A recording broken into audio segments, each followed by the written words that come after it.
In this video, we're gonna go over exactly how to install premium commercial grade Christmas lights on a home. Now, if you're new to the channel or this is your first video of mine that you've watched, this is installment 4 of a 4-video series all about how to start and scale a temporary lighting business from 0 to over 800,000 in a 2-month period, which is what my business did. In the first video, we talked about the basics, where to get your website, your bank account, all of the boring stuff and how to start from 0. The second video, we talked about marketing. In the third video, we talked about sales. And now this one, the one that you've probably all been waiting for, is this is actually a full-blown training with myself and my director of operations in the temporary lighting business and my co-owner in the permanent lighting business, Jack. And he runs all of our install crews, does all of our installations, and he's gonna run you through exactly how to install a roof line, how to do bushes, how to wire, how to do trees, how to do spheres in trees, all of that stuff under the sun. So Jack, come on in. We'll introduce him here. He's a lot better looking than me. He's taller than me, makes me look bad in my Hinge photos, but this is Jack. Say hello, Jack. Howdy, howdy. So let's get started. This will be a full breakdown of how to install a home.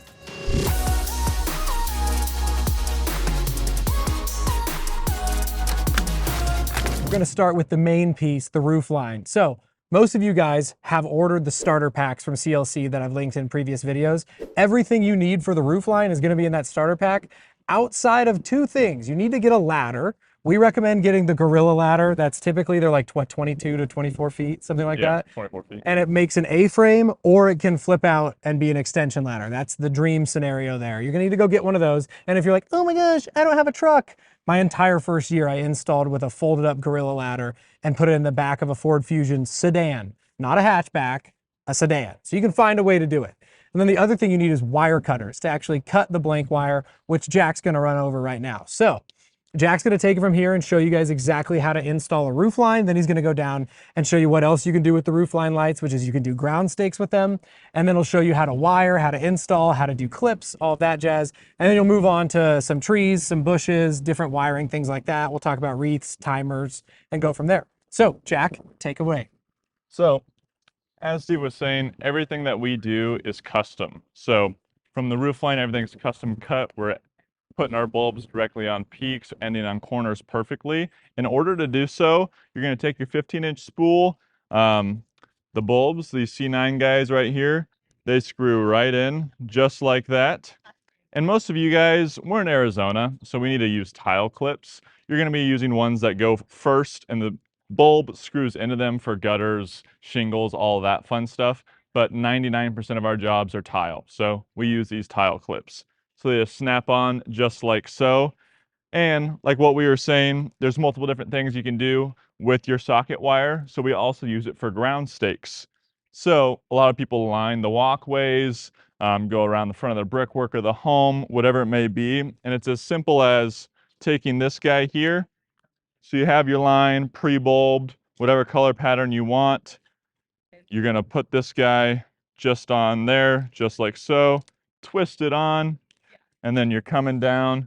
A lot of the times when you're working around like sidewalks, walkways, driveways, all that fun stuff, the concrete is actually going to be poured a little further out than you think. So maybe it won't be at one spot, then it will be at another. So I always like to start 6 to 8 inches off of the actual concrete itself. So come out here, go like that, press it in, and now you're good to go. So you would follow that all the way down the line and get to where you're needing to go. Now, when it's time to cut, this stuff makes it super, super simple. You're just gonna take those wire cutters like we were talking about earlier. I don't use like traditional electrician ones because we're not cutting and splicing anything. It's all pretty simple. So I just need some good snips. Snip it just like that. In our climate, we don't get a lot of moisture, so we don't have to really worry about those ends touching each other too much.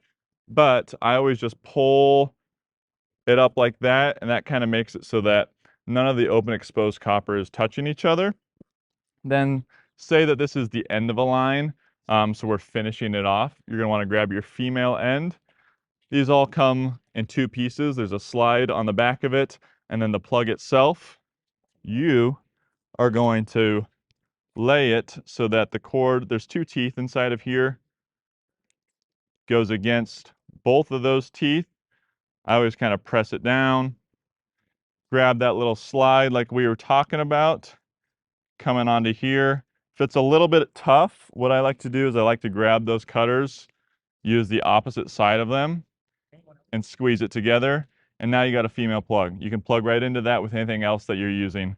Now, just like with the roofline and the ground stake product, all of our power wire, all of our extension cords is also custom made. So we have white, we have green, we have brown. So green will run through like yards if we're going to trees in the middle of the yard or whatnot to blend with the grass. We use brown predominantly going through flower beds to get all these bushes light up behind me. Sometimes roofs are dark, brown blends in the best. But a lot of times homes have white trim. There might be light concrete where white's going to look the best. So we carry those three types of wire. You don't have to carry them. At the end of the day, it's temporary lighting. So if you carry only green and you only got a little green wire going somewhere else, that's not the end of the world, but we really pride ourselves on the little details. So we carry those three different colors. So just like that socket wire, let's say we're starting to run, right? So we got our male end, just like the female end we showed, putting it in there, clamping it down.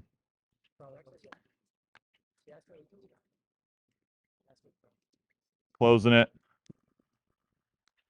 and we're good to go. So we'd plug that in, measure out how far we needed to go to our next thing, and go from there. The nice part about building your own extension wire like this is you can throw just about as many females on it as you want to do. So what I mean by that is, say we stop this run here. Boom. Now we're going to cap this off with the female. Every extension cord can only have one male on it. If you have more than one male, you're going to cause issues, jump the breaker, do all sorts of stuff. You don't want to do that. But you can have as many females on one line as you'd like. So we just cap that off like we showed previously. And then you can do something called an inline female. So a lot of these females, sometimes you can buy them where they're already preset to be an inline female, or you have to make them yourself. If you have to make them yourself, take a look at this guy. Jake, if you want to zoom in here. See how there's a tab on one side that's not on the other? What you do is you just grab your snips, grab that tab out. Now it's clear on both sides. We're going to put that through the middle, just like so. And then do the same thing, putting the slide plug over the top, closing her down. And now, if there's two bushes right next to each other that you need to plug into each other, you only have one male and you're coming across, but then two different items can plug into the same line. And you could do that all the way along. If you've got 10 bushes in a row, you could have one cord running behind them all with 10 females along that lamp wire. So that's a really, really quick perk to, one, save wire, and two, just make everything a lot more seamless and clean looking. Now let's go over and take a look at what this looks like in action. So we did the ground stakes along the brickwork. We had it along the walkway too, but we just pulled it out.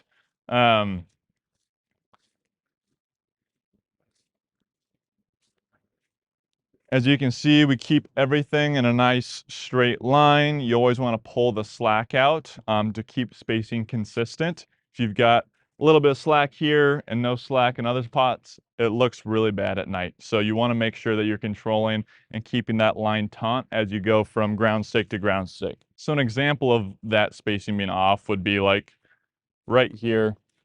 Say that you're going in a line and then you've got one here not pulled taut, but then you got one here that is pulled taut.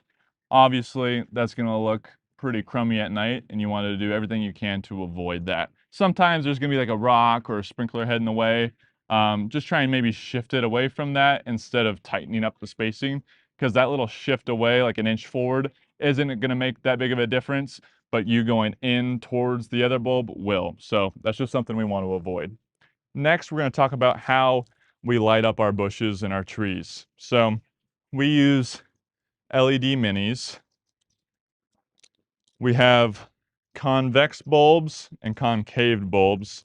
We always use these convex ones for the warm white because it gives that extra pop when the bulb is pointed directly at you. So it kind of gives like a shimmer look. So you don't need to use these It's easier if you just have all square tip lights in your arsenal. That way you're not accidentally mixing them on trees and stuff like that. But if you can keep them organized, these are really good to have. But how we start these things out, they come in 25-foot long strands. So typically we really wanted to light this house up. So there's 2 strands on each of these bushes, but 1 strand like this would definitely take care of a bush that size. So you would just start it. I always start my runs in the back of the vegetation. That way when I'm running my power cord, I can also run it behind so it's less visible to the homeowner, business owner, whoever it may be. So I would start back here, maybe tie it around a little branch. You always start with the male end down because that's where the power is going to be coming from. So if you start with the female end and you go wrapping all the way, then you got to run a power cord to the top of the bush, and that looks tacky. You'll do it a couple times, but then you'll learn really quickly to not do it anymore. So you'd go through, wrapping it around, keeping even spacing. Obviously there's already lights on this bush, so it's hard to tell, but I always go 4 or 3 fingers width, depending on the size of the bush. You just keep that hand spacing all the way throughout, so it gives a nice even look at night. If you got 8 inches in one spot and 2 in another, it's gonna look really scrappy, and the homeowner or business owner probably isn't going to be that pumped. So taking pride in your spacing is the biggest factor when it comes to doing bushes, trees, anything that you're wrapping with LED minis. So another thing that we did on this home is we put wreaths on each of the windows. Wreaths are super simple. A lot of the times they already come pre-built or pre-lit.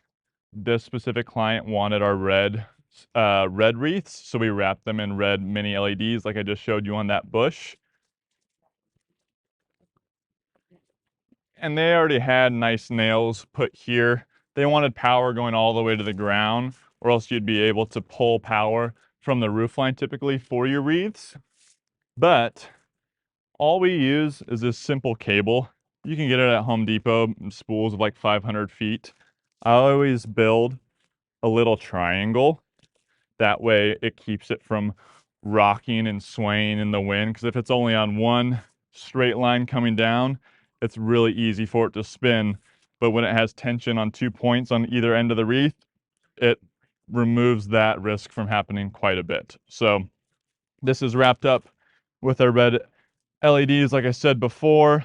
You just go in a spiral pattern until you run out, and then make sure that male is visible, so when you're going back through to wire everything, you know where to put power to on that wreath. Now, as you can see up here, we've got the roof line, obviously. This is a rare case that we have shake shingles here in Arizona, but we did for this job. The thing I want to highlight most, and I think is what really sets us apart, it's such a little detail, but it's keeping that bulb up there directly on the peak. So a lot of the times I'll have the crews, if it's like a super small roof line, you start with the peak, you know, you got 10 on the left side and it's going to be the peak there. So you can just put that bulb directly on peak. But if say it's a long run and you're starting all the way over there, and you're coming up to it, maybe you have to shorten up the spacing a little bit on the bulbs on each side of the peak. That way you get one directly on the center. But you always want to have one directly on top. I mean, it makes such a clean finished look at the end of the day that if you're not doing that, it probably shows in your reviews and everything else, because that right there is a small detail that you don't think about, but adds so much to the display. Makes everything look really crisp and clean at night. Lastly, we talked about the bushes, we've talked about the ground stakes, we talked about the wreaths and the roof line. Now, let's talk about our shimmering spheres that we can put into these trees. So, we put these S-hooks onto our spheres. That way we can just put them up and rest them onto the branches, without having to use like zip ties or anything like that that's going to permanently fasten it, or tying the line around it to keep it up there, because when you come to tear it down, that's a nightmare to do. And you can just use little hacks like this. Instead of getting a ladder all the way up into there, or a lift, or whatever it may be, you can just use a painter's pole, lift it up, set it on a branch, and then be good to go. This one was low already, so say we just grab this guy. I'm 6'8", so you might need a step ladder, but I don't. and boom, rested right on that branch, good to go. And that's gonna look awesome at night, be secure for the holidays. So that's how we do that. All of that ties in to the tree wraps that we already have done. So all of those guys need to plug into their own separate power source with those spheres. So a lot of the times when you're doing a tree and you've got multiple plugs all over the place, you can plug them into the back. So that was a sphere plug right there. We had an extension cord coming up to hit all the spheres because there was a lot more spheres than strands of lights in this tree. And then you just plug them in like so with that extension cord that we talked about. See how we got multiple females? Female, female, female, female, female, female, female coming all the way down. So that's an example of one line with several females on it to power all the spheres in this tree. We put it on the back side so the display at night, you don't see any of these plugs or anything like that. The tree looks really good. Or you can bundle them all up in the tree somewhere hidden, run your one power cord up there like we talked about, and then put all those females together and plug them in and keep them tucked away to where you won't see it during the day at all either. So that's another thing that we can do that way. So it's important when we're putting these on the roof line, just like we do with the ground stakes, you want to pull it taut. That way you don't have this weird slack gap here. You want to keep it taut coming into there. Now the bulbs, when you have your normal gutter clips and shingle clips, they're not going to be able to shift up and down. With these tile clips, sometimes they can be drooped low and then that one's pushed high, so then they're going to be uneven. So you want to keep them all at the same level. So I'm going to push them all high, keep it rolling, make sure it's pushed up high, keep it rolling, making sure that's nice and taut and secure.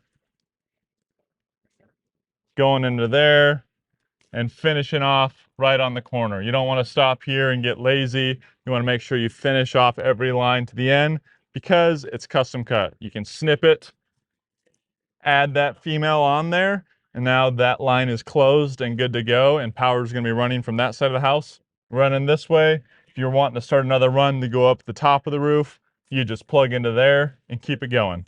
So that's what it looks like to lay out and cut your own 15-inch spool, ground stakes, apply the ground stakes, wrap your bushes, hang your spheres. It's all really simple at the end of the day. You just need to know how to cut your own blank wire, cut your own socket wire, males and females, get it going together, find power, and you're good to go.